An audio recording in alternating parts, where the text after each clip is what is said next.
සුබ දවසක් අපේ යාළුවෝ හැමෝටම. ඔන්න අදත් මම රස කෑමක් අරගෙන ආවා.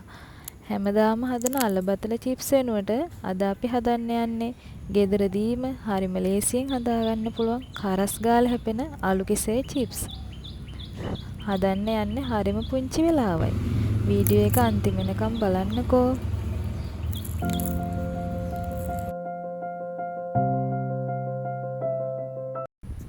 අපිට මේ වෙනුවෙන් අවශ්‍ය වෙනවා හොඳට පැසුණු ආලු කෙසෙල්. ආලු කෙසෙල් වල කහට ගතිය පිපෙන්නේ නැති වෙන්න අපි මුලින්ම කහයි ලුණුයි මිශ්‍ර වතුර භාජනයක් අරගෙන ඔය ළඟට. මුලින්ම අපි ආලු කෙසෙල් වල පොතු හොඳින් ඉවත් කරගන්න ඕන. ඊට පස්සේ හීනියට සමානව පෙති කපා ගන්න ඕන. කරස් ගාලා හැපෙන්න නම් පෙති හීනියටම කපා ගන්න.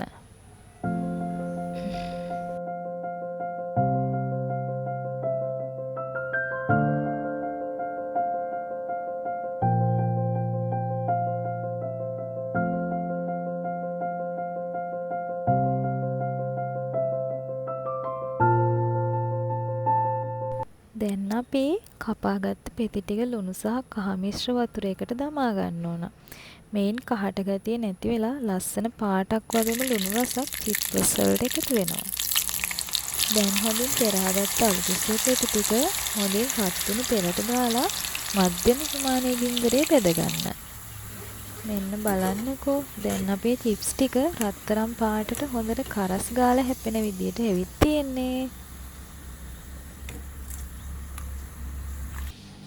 තවත් රස වැඩි වෙන්න අපි මේකට කරපිංච එකතු කරගමු. දැන් අපි මේට ලුණු, මිරිස්, ගම්මිරිස් එකතු කරලා දින් අනා ගන්න ඕන.